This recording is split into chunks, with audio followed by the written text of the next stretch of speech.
नमस्कार, मैं सलमान खान आपके साथ। आज 4 मई टीपू सुल्तान शहीद दिवस। इस मौके पर मैंने जो स्पेशली विषय डाला था कि भारत के एकता और अखंडता के प्रतीक शहीद टीपू सुल्तान, इस विषय पर मैं बोलने वाला हूं या आपके सामने चर्चा रखने वाला हूं। दोस्तों, कुछ सालों की बात है, कुछ वर्षों की बात है। मेरा एक दोस्त है,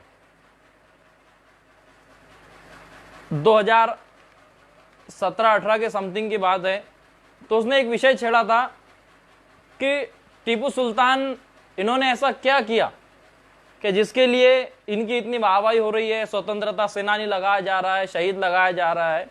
कोई इतिहास आपको पता है? रियलिटी यह है कि उस समय मेरे पास में कोई नॉलेज नहीं था उसका समाधान करने के लिए।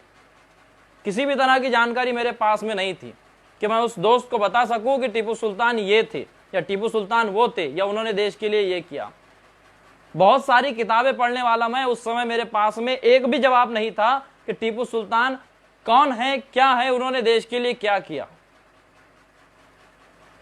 जो मेरे दोस्त है उर्दू पढ़ने वाले या जो भी, उनसे फिर जानकारी ली, उनके पास में भी कोई नॉलेज नहीं था जो वास्तविकता को लगा करो। हाँ, उनके पास में किस्से कहानियां बहुत थी, लेकिन वास्तविकता वाला नॉलेज उनके पास में भी नहीं था। ये एक बहुत ही मेरे मन को एक चोट करने वाला प्रकरण था कि जिस व्यक्ति को पूरा देश स्वतंत्रता सेनानी बोल रहा है, उस व्यक्ति का इतिहास मेरे पास में नहीं है और मैं मेरे एक दोस्त को बता नहीं पा रहा हूं। इसी विषय को लेकर इस देश के महान एक तज्ञ हुआ करते थे, विचारक हुआ करते थे, डॉक्टर सैयद अहमद खान, सर सैयद अहमद खान। उन्होंने स्पेशली आज से 100 साल पहले, जितने भी साल पहले हो, उन्होंने स्पेशली मुस्लिम समाज के लिए कहा था कि अगर आप अपने जूने रूढ़ी परंपरा और जो भी जूना पढ़ाई है उसके साथ में अगर आप नई एजुकेशन, नई पढ़ाई अगर नहीं पढ़ पाओगे या नई तालीम आप एक्सेप्ट नहीं कर पाओगे, तो आपकी हालत आज के जमाने में ऐसी रहेगी जिनको कोई नहीं पूछेगा। और मैं अपने इस अभ्यास के माध्यम से बताना चाहता हूं कि उन्होंने 100 साल पहले बोला हुआ वो संदेश, वो गाइडलाइन आज तंतोतंत लागू होती है कि मुस्लिम समाज ने जो वेल एजुकेशन है, जो एक्स्ट्रा एजुकेशन है, दुनिया का एजुकेशन है और जो आधुनिक एजुकेशन है, उसको नकार के जो जूना रूढ़ी परंपरा वाला एजुकेशन को अपनाया है। इसलिए मुस्लिम समाज आज हर स्तर पर एक नए समस्याओं को फेस कर रहा है। मैं आपको उनका गाइडलाइन देके टीपू सुल्तान, शहीद टीपू सुल्तान, इनकी बात बताने वाला था। फिर मेरे पास में उस समय जवाब ही नहीं था उसको देने के लिए कि मैं टीपू सुल्तान के बारे में उसको क्या बताऊं, क्योंकि जितनी भी किताबें टीपू सुल्तान इनके जीवन पर लिखी गई है, बताई गई है, वो सब की सब या तो उर्दू में होती है या फिर अरबी में होती है या फिर कोई अदर भाषा में। इसीलिए टीपू सुल्तान, इनका सही जो इतिहास है वो वर्तमान में मतलब 2017-18 तक, मैं खुद की बात बता रहा हूं कि मुझ तक भी नहीं पहुंचा था, तो फिर बाकी लोगों तक कैसे पहुंचेगा? वो तो भला हो सरफराज अहमद सर जैसे इतिहासकारों का कि जिन्होंने टीपू सुल्तान इनके 400 से ज्यादा खत को, पत्रों को ट्रांसलेट किया और फिर महाराष्ट्र के सामने लाया। सल्तनत खुदादाद और असा होता टीपू सुल्तान, ये किताबों के माध्यम से, जिनको पढ़ने के बाद में एक अलग तरह का नॉलेज मेरे दिमाग में आया कि मैं एक ताकत के साथ में, एक पढ़ाई के साथ में, एक अभ्यासपूर्ण चर्चा के साथ में आप सबको बता सकता हूं कि टीपू सुल्तान ये थी। जैसे कुछ इतिहासकारों ने जिन लोगों को पाखंड लिखना होता है, जिनको हम मराठी में कहते हैं कलम कसाई, तो उन्होंने टीपू सुल्तान का इतिहास इस तरह से बताया जैसे बहुत ज्यादा दूसरे धर्मों का द्वेष करने वाले, उसके बाद में धर्मांतरण करने वाले। लेकिन सरफराज अहमद जैसे इतिहासकारों ने उन सारे मुद्दों को पद्धतशीर तरीके से, एकदम अच्छी तरीके से खारिज करके एक नया इतिहास जो सर्वधर्म समभाव का हो, इस देश के एकता का, अखंडता का प्रतीक हो, ऐसा टीपू सुल्तान हम सबके सामने रखा है। मैं वो 2 किताबें पढ़ने के बाद में एक ताकत के साथ में आपके सामने आया हूं कि मैं टीपू सुल्तान आपको बता सकूं। वो पढ़ने के बाद में मुझे पता चला, जो मैं पद्धतशीर आपके सामने रखने वाला हूं, कि टीपू सुल्तान का इतिहास जानबूझकर अंग्रेजों ने इस देश के भाईचारे को, इस देश के हिंदू मुसलमान की एकता को तोड़ने के लिए अंग्रेजों ने लिखवाया था। और लिखवाया भी किसी दूसरे से नहीं, अपने ही एक आदमी से, जिसका नाम था मीर हुसैन अली किरमानी। इसको पकड़कर उन्होंने टीपू सुल्तान का झूठा, फरेब वाला, धार्मिक एकता को भंग करने वाला इतिहास लिखवाया और वो आप सबके सामने डालने लगाया, जिसको विद्यमान जो इतिहासकार है उन्होंने पकड़कर उन्होंने भी वही कहा कि हाँ, टीपू सुल्तान धार्मिक आदमी थे, कट्टर आदमी थे। लेकिन उसके बाद में सरफराज अहमद जैसे इतिहासकारों ने उनका बहुत अच्छी तरह से खंडन करके बताया कि टीपू सुल्तान ये किसी तरह के कट्टर धार्मिक आदमी नहीं थे, बल्कि इस देश की अखंडता और भाईचारे को संभालने वाले आदमी थे। इस देश की अखंडता से प्यार करने वाले थे, इस देश के भाईचारे को संभालने वाले थे। उनके इतिहास को पढ़ने के बारे में मुझे पता चला कि टीपू सुल्तान अपने जिंदगी के 17वें साल में, महज 17वें साल में जंग के मैदान में लड़ने के लिए खड़े हो गए थे। और वो जो जिस मैदान में खड़े हुए थे, उन्होंने उस जंग को कामयाबी से हासिल किया, जीत लिया। दूसरा, उन्होंने बताया कि जो धर्मांतरण का मुद्दा लगाते हैं कि टीपू सुल्तान ने 40,000, 70,000 हिंदू समाज के लोगों को मुस्लिम समाज में धर्मांतरित किया है, उन्होंने बहुत अच्छी तरह से इस मुद्दे का खंडन किया है कि ऐसा कुछ भी नहीं है। जबकि जो आप इतिहास की बातें कर रहे हैं, वो किताबें, वो सारे के सारे सबूत, वो सबके सब गलत है। और उसका बहुत अच्छी तरह से उन्होंने खंडन करके बताया है। और उन्होंने ये भी बताया है कि टीपू सुल्तान, इनके पास में, इनके सेना में, इनके अधिकारियों में उच्च सबसे ज्यादा हिंदू समाज के लोग हुआ करते थे।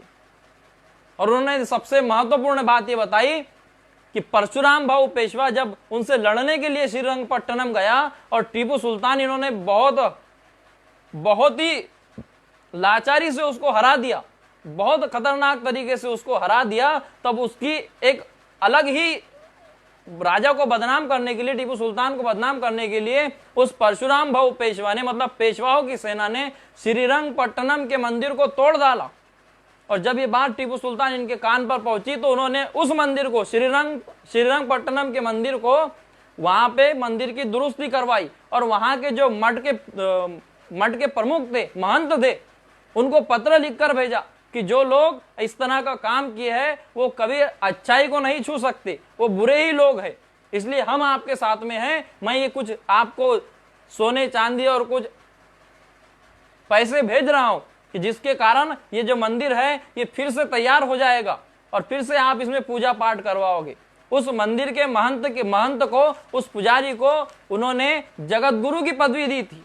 ये टीपू सुल्तान हमें नहीं बताया गया, बताया ही नहीं गया, क्योंकि अगर टीपू सुल्तान ऐसे हमें बताया जाता तो इस देश में भाईचारा, एकता और अखंडता टिकी होती और कुछ लोगों की सत्ताएं उसके भरोसे नहीं आती। यह इतिहास मुझे इस पढ़ने के बारे में बाद में पता चला कि ओरिजिनल में टीपू सुल्तान क्या चीज थी।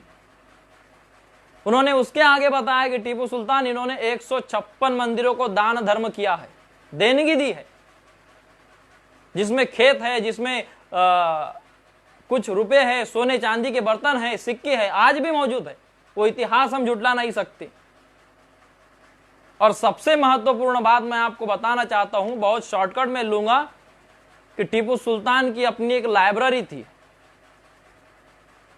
जिस लाइब्रेरी का उपयोग वो राज्य में शासन करने के लिए करा करते थे, जिसमें औषध शास्त्र, मानस शास्त्र, उसके बाद में जो युद्ध शास्त्र होता है, इस तरह पर बहुत नॉलेजेबल किताबें उस लाइब्रेरी में रखी हुई थी, जिसको अंग्रेजों ने बाद में उस लाइब्रेरी को हटाकर आज ऑक्सफोर्ड यूनिवर्सिटी में वो किताबें भेज दी।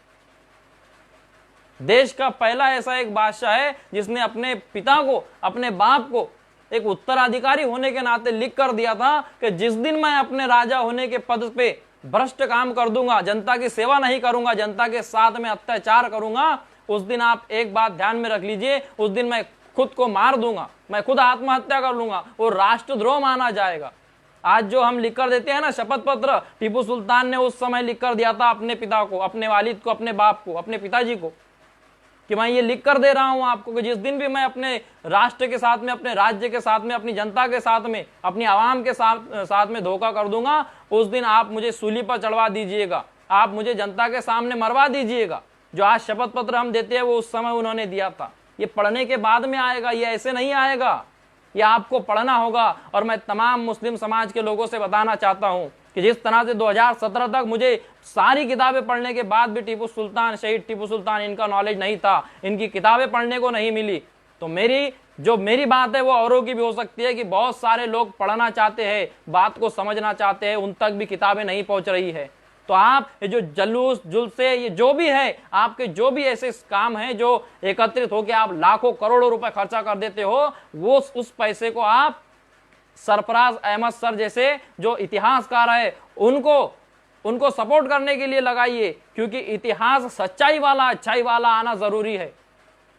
जैसे उन्होंने किताबें लिखी, सल्तनत खुदादाद और असा होता टीपू सुल्तान, वो 2 किताबों को पढ़ने के बाद में और उसके बाद में मेरे दिमाग से सोचने के बाद में जो इतिहास शहीद टीपू सुल्तान इनका मुझे पता चला है, तो आज मैं आप सबके सामने में रख रहा हूं। बहुत सारे लोग होंगे जिनको किताबें नहीं मिलती है, लेकिन पढ़ने की बहुत इच्छाएं है।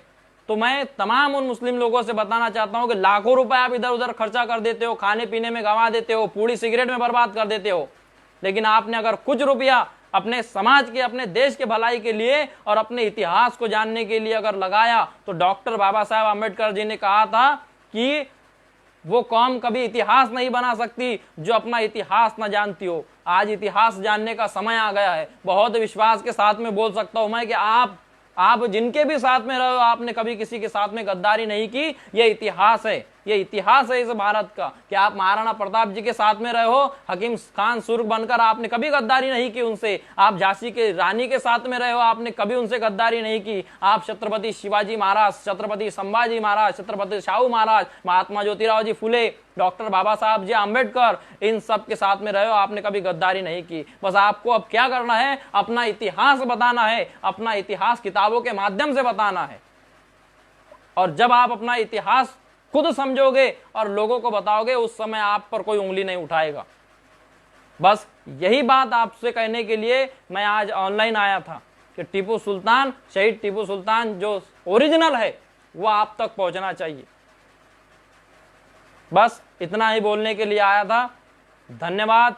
जय हिंद, जय भारत। आखिरी बात बताना चाहता हूं कि विषय के हिसाब से मैं आपको बताया हूं कि इस देश के एकता, भाईचारे और अखंडता के प्रतीक शहीद टीपू सुल्तान है। अगर हमने उनका थोड़ा सा भी उनके विचारों का पालन किया तो ये देश तरक्की की कगार को चूमेगा और ये देश तरक्की कर पाएगा।